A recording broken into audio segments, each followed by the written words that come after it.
O vídeo já vai começar, mas antes, não se esqueça de se inscrever e ativar as notificações.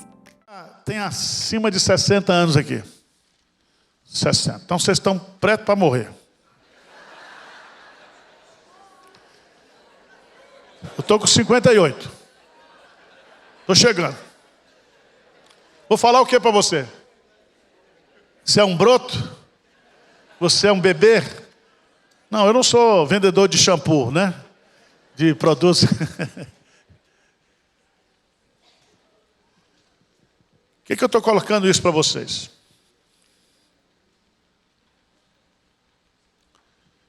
A gente vai escolher, à luz da palavra de Deus, como é que a gente quer morrer. Você vai morrer amargurado? Você vai morrer reclamando? Talvez você diz, pastor, eu tenho alguns motivos para morrer assim. Eu digo para você que você não tem motivo para morrer assim.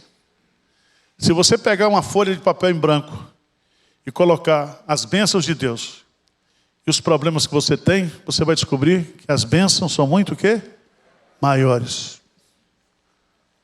Contas muitas bênçãos, dize-as de uma vez, e verás surpreso quanto Deus já fez.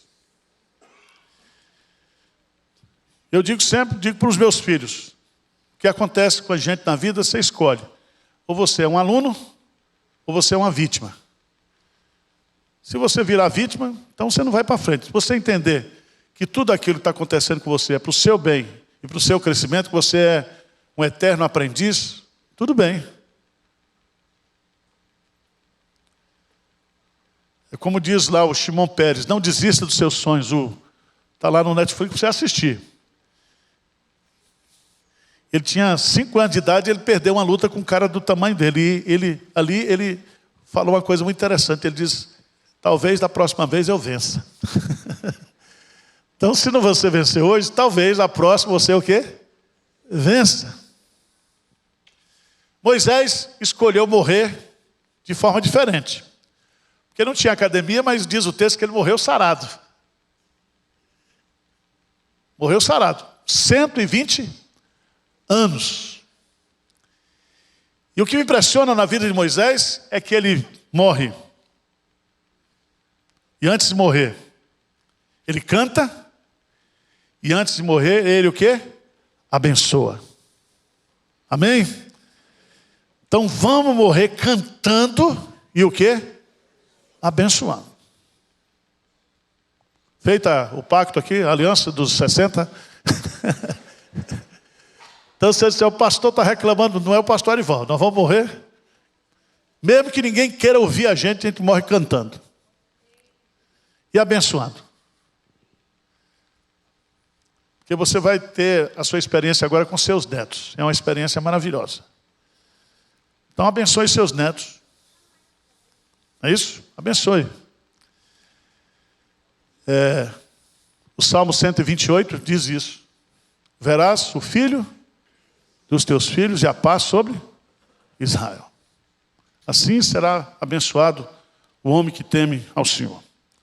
Então vamos lá.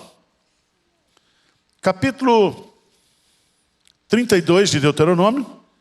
Nós já falamos aqui a semana passada. É o chamado Cântico de Moisés.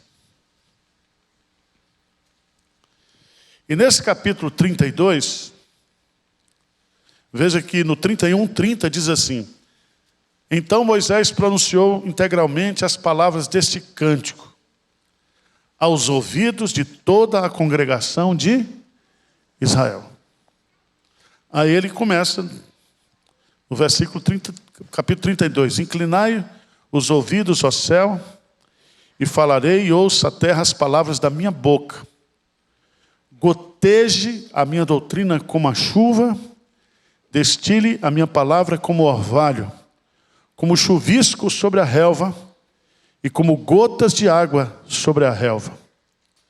Porque proclamarei o nome do Senhor, engrandecei o nosso Deus. Essa é a introdução do cântico. A partir do verso 4 até o versículo 5, ele vai falar da fidelidade do Senhor.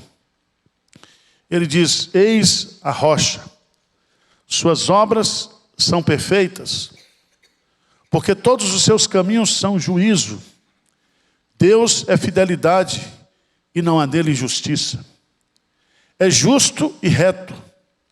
Procederam corruptamente contra ele, já não os seus filhos, e sim suas manchas. É geração perversa e deformada. O caráter de Deus está aí. 32, de 1 a 4. Bondade de Deus. 32, de 5 a 14. Fidelidade de Deus em disciplinar seus filhos. Versos de 15 a 25. 32, de 26 a 43. Deus vingará os seus adversários.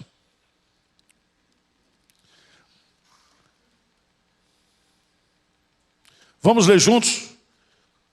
32, versos 44 a 47. Vamos lá, vamos lá? Veio Moisés e falou todas as palavras deste cântico aos ouvidos do povo. Ele, Josué, filho de Num, tendo Moisés falado todas essas palavras a todo Israel, disse-lhes: aplicai o coração a todas as palavras que hoje entre vós, para que ordeneis a vossos filhos que cuidem de cumprir todas as palavras desta lei. Porque esta palavra não é para vós, antes é a vossa vida. E por essa mesma palavra prolongarei os dias da terra, a qual passando o Jordão, ides para possuir. Então, depois de cantar, ele está dizendo o que eu estou ensinando para vocês aqui. A palavra de Deus não é coisa o quê? Vã ou inútil. É a vossa vida. Vocês terão uma vida abençoada por Deus, se vocês obedecerem essa palavra. O que é que você faria no último dia da sua vida?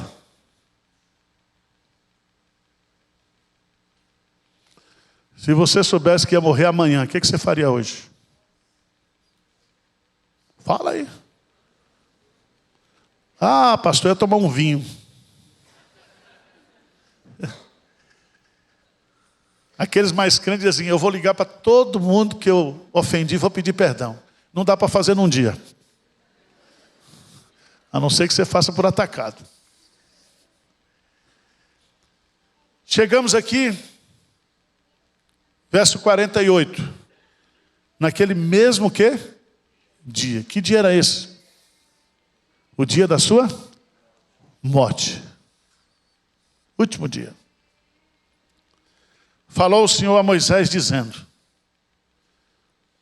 sobe a este monte de Abarim, ao monte Nebo, que está na terra de Moabe, defronte de Jericó. Vê a terra de Canaã, que aos filhos de Israel dou em possessão. Você vai subir, mas você não vai descer. Olha que coisa boa. E morrerás no monte, o qual terás subido, e te recolherás ao teu povo, como Arão teu irmão morreu no monte Ó, e se recolheu ao seu. Porquanto prevaricaste contra mim no meio dos filhos de Israel, nas águas de Meribá e de Cádiz, no deserto de Zim, pois não me santificaste no meio dos filhos de Israel. Pelo que verás a terra defronte de ti, porém não entrarás nela, na terra que dou aos filhos de Israel. Então você vai morrer hoje. Você vai subir para o monte, vai ver a terra, mas não vai descer mais. Você vai morrer lá em cima. Você acha que Deus está castigando demais ele? Alguém me disse: pastor, qual foi esse pecado que Moisés cometeu tão grave que ele não entrou na terra prometida? Vocês se lembram disso? Hein? Que pecado foi esse? Quando ele estava lá em Meribá, e Deus pediu para que o povo pediu para ele água. Pediu água para Moisés. O povo se rebelou contra Moisés, disse para Moisés assim, era melhor que a gente tivesse morrido no Egito. E Moisés ficou nervoso. Ele estava com os anciãos lá de Israel. E Deus, Moisés, vai lá e toca na rocha. E da rocha vai sair o quê? Água. Mas Moisés, você se lembra, era o homem mais manso da terra. Ele era infinitamente mais do que eu sou. Sabe o que Moisés fez?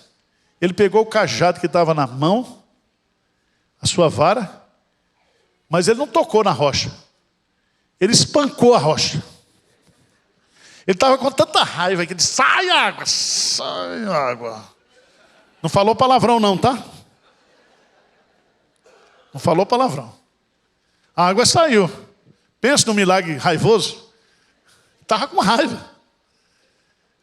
E Deus disse, Moisés, você não me santificou perante os olhos do povo de Israel. Por isso que você não vai entrar na terra o quê? Prometida. Aí você aprende algumas coisas. Os grandes homens cometem também o quê? Pecados. Os grandes homens como Moisés oraram e Deus disse o quê? Não. Qual foi o último ato de Moisés nessa vida? Ele vai morrer. Vamos pensar aqui, daqui a pouco vai terminar o culto. Você vai lá para aquele monte que tem aqui. Como é o monte aqui? Hein? Pico do Jaraguá. Vai ver São Paulo todinho, mas você não morre, você não vai descer, você vai morrer hoje. Foi assim que Deus fez, para ilustrar aqui. Mas antes de subir para o monte, o que Moisés fez? Veja no capítulo 33. Vamos ler junto, versículo 1. Esta é a bênção que Moisés, homem de Deus, deu aos filhos de Israel antes da sua... Presta atenção, detalhes. Esta é a bênção que Moisés, homem de Deus, deu aos filhos de Israel antes da sua morte. Então, antes de morrer, ele abençoa. Antes de morrer, ele é chamado de homem de Deus. Ele vai abençoar. Como é que ele vai abençoar? Homem com 120 anos, geralmente o homem está meio... não está muito bom das ideias, né? Mistura as coisas. Mas Moisés não está ruim da cabeça, não. No capítulo 33,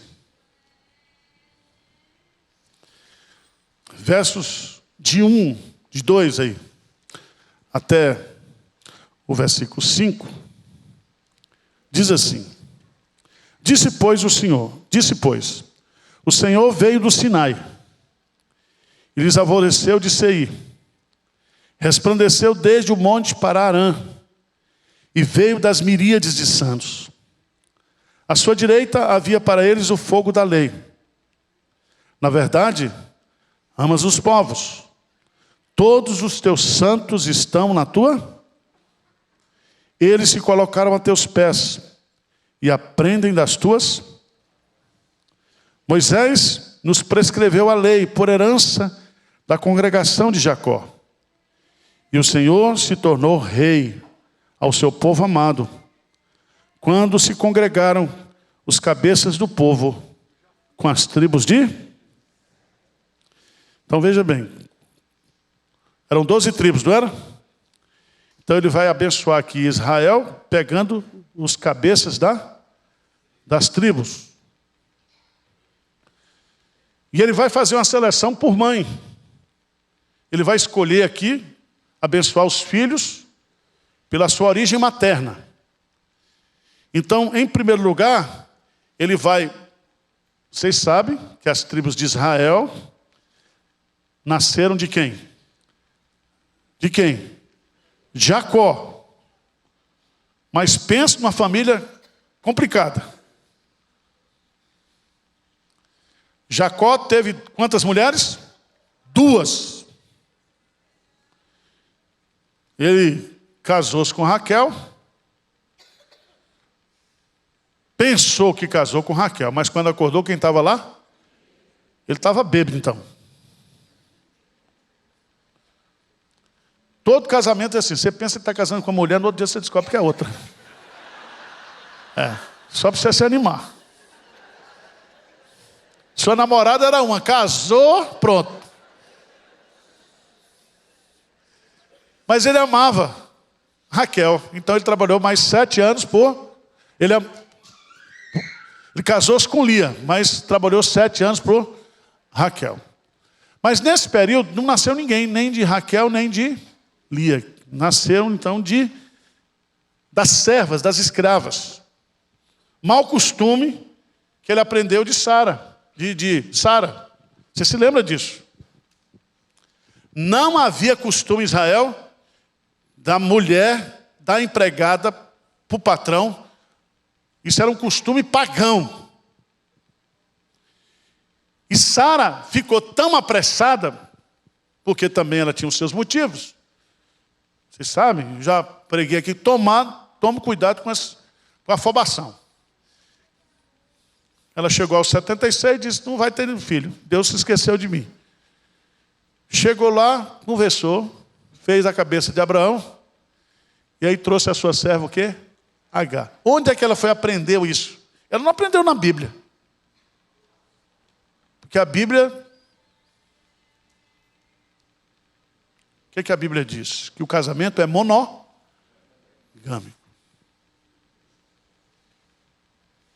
Monogâmico.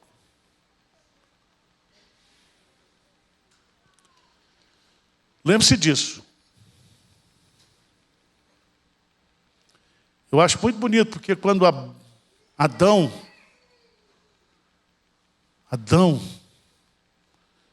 recebeu lá anestesia geral, e ele estava na semi-UTI esperando Deus terminar. Eva, quando ele acorda, ele diz, esta é osso dos meus, carne da minha carne. Ele ficou espantado com a beleza que Deus criou. Então, todas as vezes que você acordar,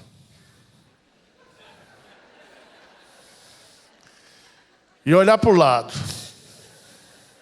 você agradeça a Deus. Quando você casou, era magrinha, magrinha, magrinha. Agora enche os seus olhos. Louvado seja Deus. Louvado seja Deus. Louvado seja essa osso da minha carne. Foi a mulher que Deus o quê? Te deu. Fez para você. Então vamos lá. A partir do versículo 6. Viva Rúben e não morra. E não sejam poucos seus homens. Ele começa abençoando Rúben, Judá e Levi. Rúben, Judá e Levi eram filhos de Lia. Então ele vai começar 33, de 6 a 11. Ele vai abençoar Rúben, ele vai abençoar Judá e vai abençoar o quê? Levi. Viva Rúben, não morra, e não sejam poucos os teus. Significa que Rúben será uma nação o quê? Próspera. Isto é o que disse de Judá. Ouve, ó Senhor, a voz de Judá, e introduze no seu povo com as tuas mãos, pereja por ele, e sê tua ajuda contra os teus, o quê? Inimigos. Essa tribo de Judá é de onde procede quem? Jessé. É da tribo de Judá que procede quem? Davi. É da tribo de Judá que procede quem? Jesus. Onde foi que Jesus nasceu? Em Belém da Judéia. Ele está dizendo aqui que essa nação está sendo abençoada porque tem a ajuda de Deus contra os seus o quê? Inimigos. Tem a proteção especial de Deus. Levi. E aí é um pouquinho comprido. Versos de 8 até 11. Vamos ler juntos? De Levi disse: Dá, ó Deus, o teu umim e o teu para o homem teu fidedigno que tu provaste em Massá, com quem contendeste nas águas de Meribá. Aquele que disse a seu pai e a sua mãe: Nunca os vi, e não conheceu os seus irmãos, e não estimou os seus filhos, pois guardou a tua palavra e observou a tua. Ensinou os teus juízos a Jacó e a tua lei a Israel. Ofereceu incenso às tuas narinas e holocausto sobre o teu. Abençoa o seu poder ao Senhor e aceita a obra das suas mãos. Fere os lombos dos que se levantam contra ele e aborrece para que nunca mais o quê? Se levantem. Aqui nós temos a tribo de Levi.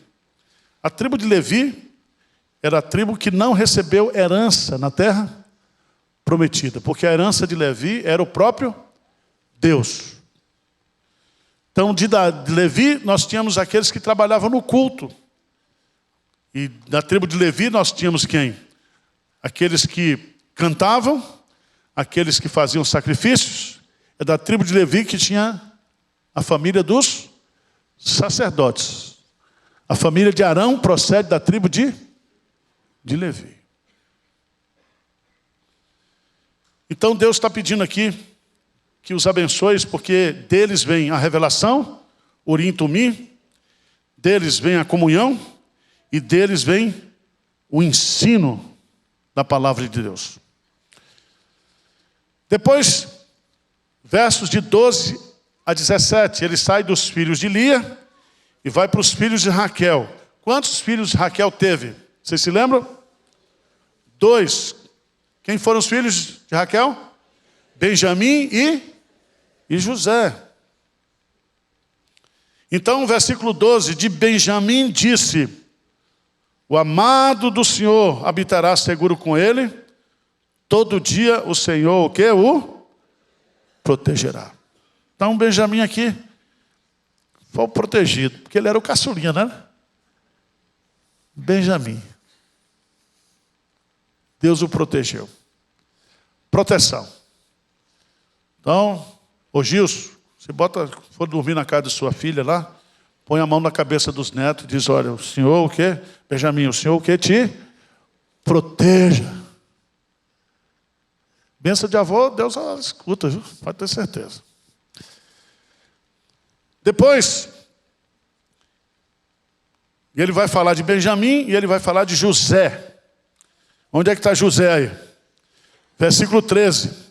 De José disse: bendita do Senhor seja a tua terra, com que é mais excelente nos céus, do orvalho e das profundezas, com que é mais excelente daquilo que o sol amadurece e daquilo que os meses produzem, como que é mais excelente dos montes antigos e mais excelente dos outeiros eternos, com que é mais excelente da terra e da sua plenitude, e da benevolência daquele que apareceu na sarça, que tudo isso venha sobre a cabeça de José, sobre a cabeça do príncipe entre os seus o quê?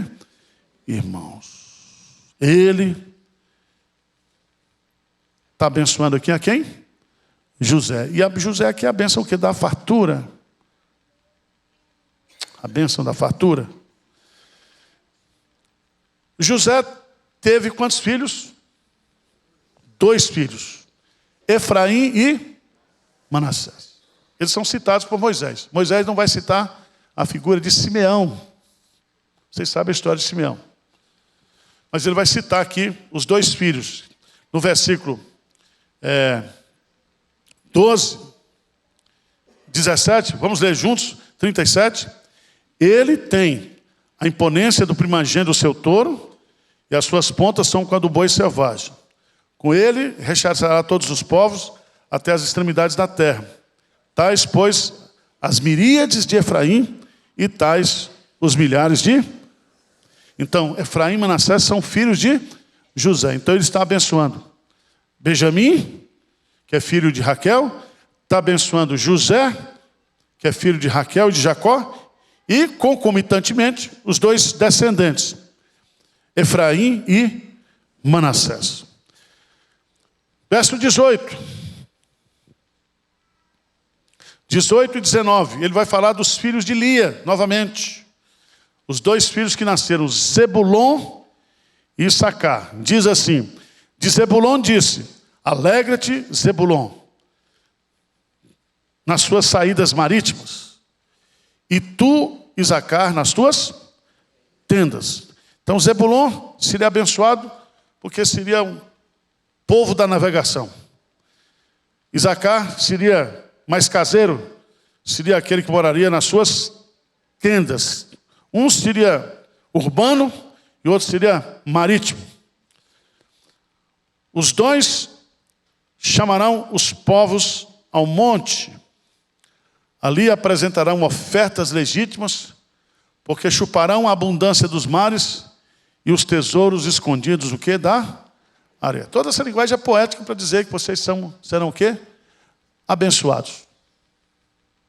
Abençoados.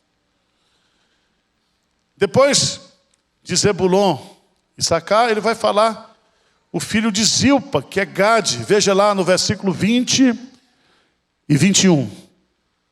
De Gade disse, bendito aquele que faz dilatar Gade, o qual habita com a leoa e despedaça o braço e o alto da cabeça. E proveu da melhor parte, porquanto ali estava escondida a porção do chefe.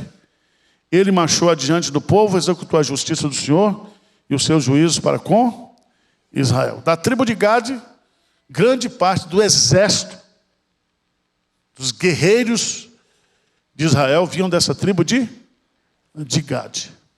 Então ele está dizendo que ele vai ser abençoado nos seus empreendimentos, nas suas lutas, nas suas brigas.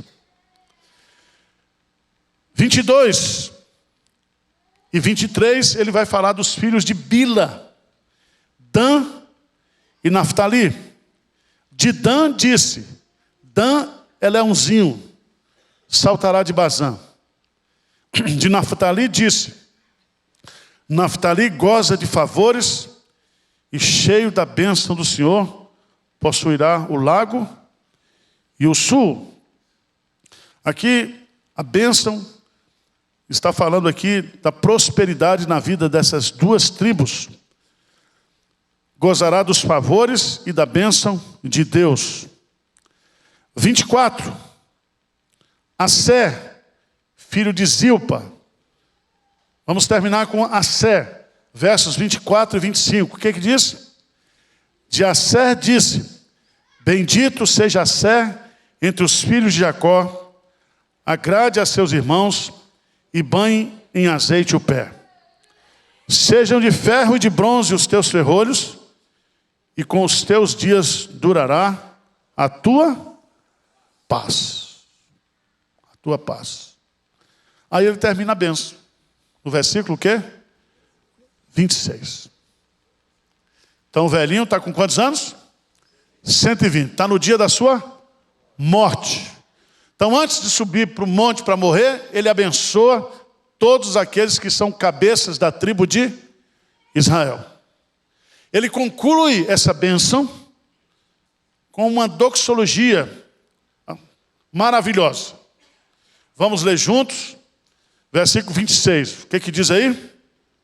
Não há outro, ó amado, semelhante a Deus, que cavalga sobre os céus para a tua ajuda, e com a sua alteza sobre as nuvens. Presta atenção que Deus, o Deus de Israel, é aquele que cavalga sobre os céus para ajudar o seu povo. Ou seja, ele age de forma sobrenatural para ajudar o seu povo.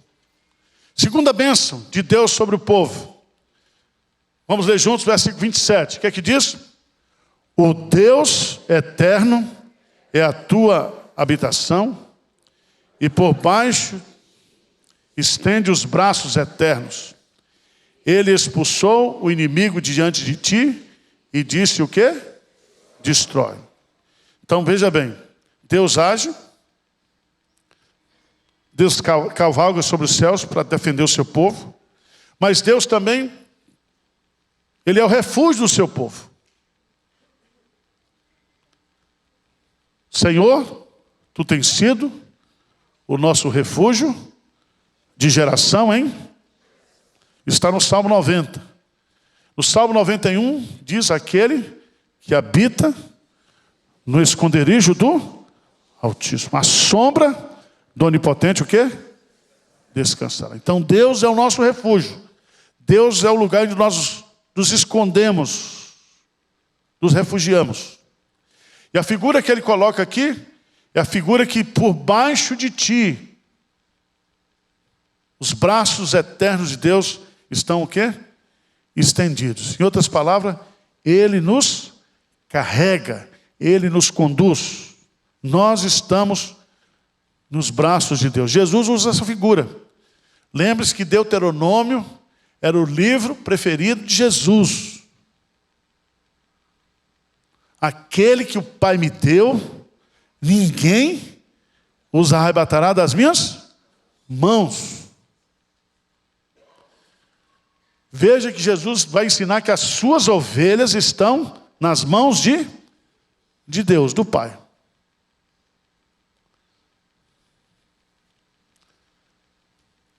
Por isso, no versículo 28, então Deus, Ele cavalga sobre os céus para nos ajudar. O Deus eterno é a nossa habitação, e Ele estende os seus braços por baixo de nós. Versículo 28, o que é que diz? Israel, pois,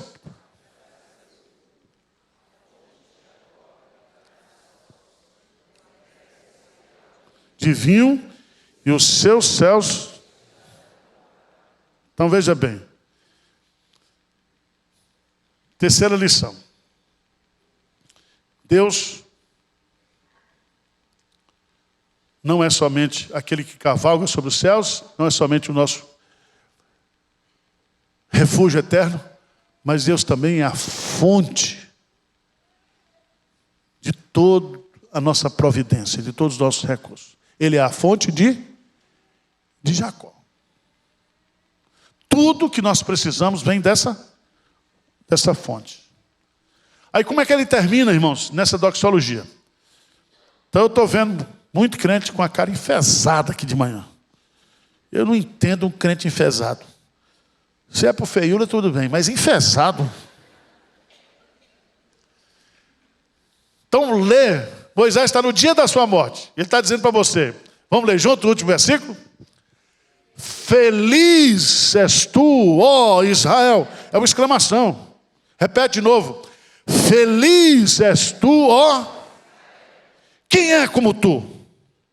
Povo salvo pelo Senhor, escudo que te socorre, espada que te dá alteza. Assim os teus inimigos te serão sujeitos, e tu pisarás os seus. Amém.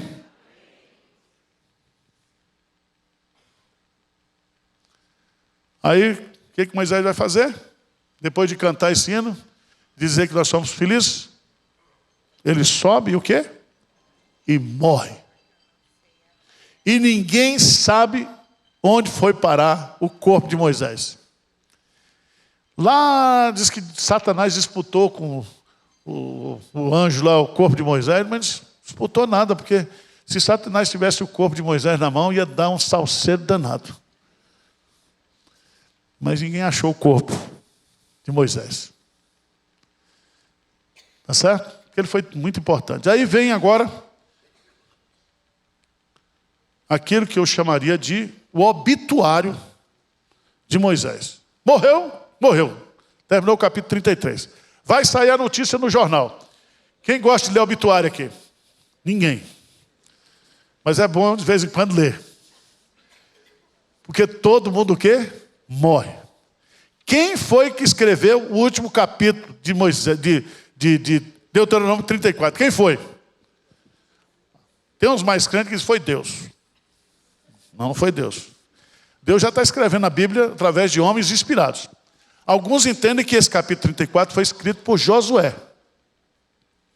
Porque Moisés não podia ter escrito depois de morto. Pode? Aí é demais, né? Que ele era bom, mas escrever depois de morto, só Chico Xavier. E depois que morre, ninguém volta. Volta? Não volta. Nem manda papelzinho do céu para você. Morreu, morreu. Provavelmente foi Josué. E como é que termina? Capítulo 34. Então subiu Moisés das campinas de Moabe ao monte Nebo, ao cimo. Ele foi lá no pico de Pisga, que está defronte de Jericó. E o Senhor estava com ele. E o Senhor o quê? Lhe mostrou toda a terra de até Dan. E todo o Naftali, a terra de Efraim. E Manassés. E toda a terra de Judá, até o mar ocidental. E o Neguebe. E a campina do vale de Jericó. A cidade das palmeiras até Zoar. Aí Deus diz para ele, vê que coisa, morrer ouvindo a voz de Deus. É bom ou não é? O que diz aí? Disse-lhes o Senhor, esta é a terra que sob juramento prometi a Abraão, a Isaque e a Jacó, dizendo, a tua descendência a darei, eu te faça vê-la com os próprios olhos. Porém, por que você não vai para lá? Porque você vai entrar na cidade santa. É isso? Na Jerusalém o quê? Celeste. Na pátria superior. Tá certo? Muitos não entraram, mas muitos viram de longe. Está lá em Hebreus capítulo 11. Esperando, aguardando a pátria o quê? Nem Abraão viu, nem Jacó viu. Moisés viu, mas não entrou.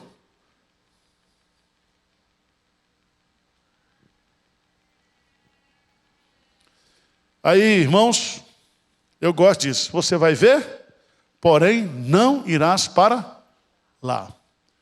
Aí você fica, tadinho de Moisés. Fica com pena, fica? Tenha pena não. Porque Deus tinha coisa melhor, infinitamente melhor do que ele. Eu viajo para Israel, já fui umas 12 vezes lá. Eu fico perguntando para mim, sabe? Eu não falo. O que viram nessa terra para dizer que mana leite e mel? Ou terrinha ruim.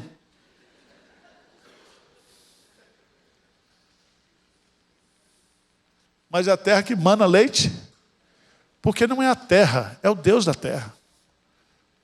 Porque onde Deus está, pode ser no sertão, aqui em São Paulo, em qualquer lugar. Se Deus está, essa terra mana leite, porque é o teu Deus. O que Deus vai dar essa terra para depender dele, para mostrar. Porque toda essa terra aponta para a região celestial. Versículo 5, assim morreu. Versículo 5, vamos ler juntos? Assim morreu ali Moisés, servo do Senhor, na terra de Moabe, segundo a palavra do Senhor. Lembra do Salmo 139?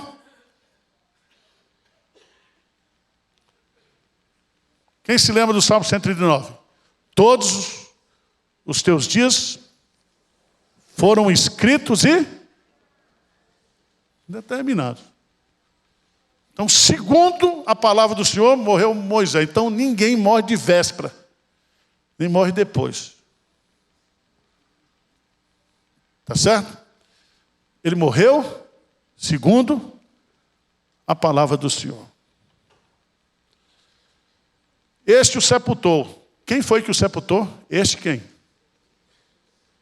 Quem foi que sepultou, irmão? Deus sepultou. Pensa no sepultamento chique. Este o sepultou num vale na terra de Moabe, defronte de Bate-Peor, e ninguém sabe até hoje o lugar da sua sepultura. Ia ter romaria até hoje lá, se tivesse. E eu não ia. Tinha Moisés a idade de 120 anos, quando morreu. Não se lhe escureceram os olhos, nem se lhe abateu o quê? O vigor. Significa que ele morreu sarado. Saradão. Com a tatuagem? Tinha tatuagem, Moisés? Não. Morreu sarado. Enxergando tudo. Porque ele viu toda a terra. Ó. Viu toda a terra. 360 graus. Viu tudo. Aí, irmãos, os filhos de Israel prantearam Moisés por 30 dias nas campinas de Moabe. Então se cumpriram os dias do pranto, do luto por Moisés. Nós temos lendo aqui o obituário dele. Josué, filho de Nun, estava cheio do espírito de sabedoria, porquanto Moisés impôs sobre as mãos, assim os de Israel lhe deram ouvidos e fizeram como o Senhor ordenara o que a Moisés. Significa que não existe insubstituíveis na igreja. Pode ser Moisés. Morreu, a obra tem que continuar. Vocês estão entendendo? Então, depois que o pastor Hernandes morreu, o príncipe, Deus vai levantar outro pregador.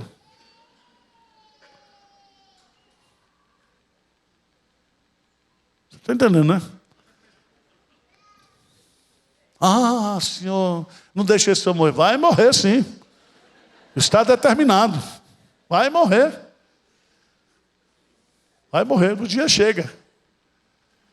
E Deus vai levantar outros. Agora, irmãos, o que eu acho lindo aqui no versículo 20, no versículo 10, que diz assim: nunca, nunca, nunca. O que é nunca? Nunca, jamais se levantou em Israel profeta algum como Moisés, com quem o Senhor houvesse tratado face a face. No tocante a todos os sinais e maravilhas que por mando do Senhor fez na terra do Egito, a Faraó e a todos os seus oficiais a toda a sua terra. E no tocante a todas as obras de sua poderosa mão e os grandes e terríveis feitos que operou Moisés à vista de todo o Israel. Aqui nós temos 3 detalhes importantes. Primeiro, Moisés é chamado de quê? De profeta. Porque ele trouxe a lei de Deus para o povo. Ele foi um canal, um veículo da comunicação da profecia. Mas nenhum profeta fez milagre, a não ser Eliseu, Elias.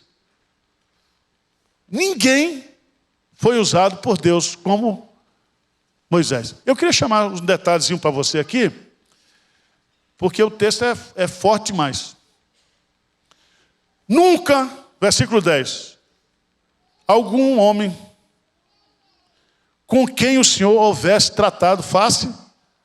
Presta atenção, não foi Moisés que tratou com Deus face a face. Foi Deus que tratou com Moisés o quê? Pensa num privilégio. Porque ele até poderia querer tratar com Deus face a face, mas não poderia, não conseguiria. Foi Deus. Foi Deus. Por isso que Deus escondeu o corpo, senão ia dar uma confusão danada. No tocante a todos os sinais e maravilhas que por mando do Senhor fez na terra do Egito.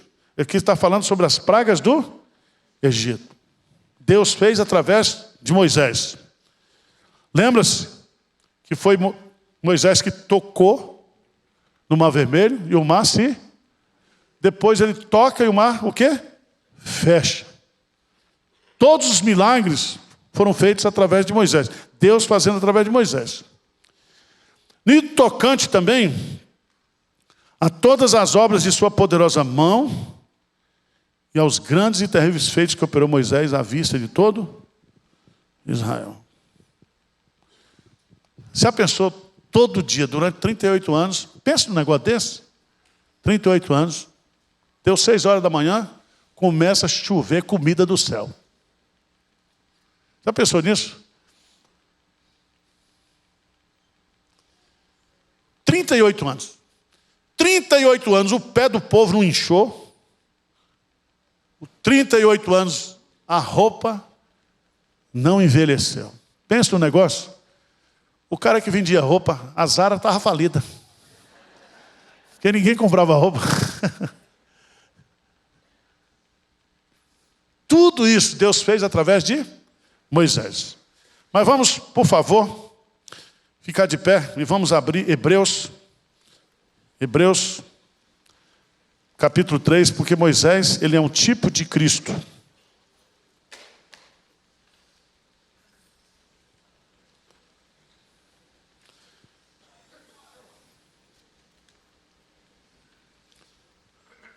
Hebreus capítulo 3. Vamos ler juntos, versos de 1 a 6. E vamos encerrar. O que diz? Por isso, santos irmãos, que participais da vocação celestial, considerai atentamente o apóstolo e sumo sacerdote da vossa confissão, Jesus, o qual é fiel aquele que o constituiu, como também o era Moisés em toda a casa de Deus. Jesus, todavia, tendo sido considerado digno de tanto maior glória do que Moisés, quanto maior honra do que a casa tem aquele que a... Pois toda casa é estabelecida por alguém, mas aquele que estabeleceu todas as coisas é Deus. E Moisés era fiel em toda a casa de Deus, como servo, para testemunho das coisas que haviam de ser bem forte. Cristo, porém, como filho em sua casa, a qual somos nós, se guardarmos firme até o fim a ousadia e a exultação da esperança. Amém. Moisés, ele foi um servo da casa, mas quem estabeleceu a casa foi Deus. Ele era servo. Jesus é o quê? Filho. Tendo Deus outrora falado, muitas vezes, a nós nos falou Jesus pelo Filho. Ele é a perfeita revelação de Deus. Amém? Então não troque Jesus por Moisés, tá? Não troque. Que Jesus é superior a Moisés. Pai querido, nos ajude a admirar os heróis da fé. Nos ajude a aprender com suas vidas, os seus erros, os seus acertos. Ajude-nos a entender que o Senhor tem um plano para a minha vida, para a vida de cada um aqui. E que cada um é importante para o Senhor nesse projeto de construção histórica da tua igreja. Que nós possamos amar uns aos outros, respeitar uns aos outros, admirar uns aos outros, encorajar uns aos outros, para que juntos possamos trabalhar no reino do Senhor. É a nossa oração em nome de Jesus. Amém.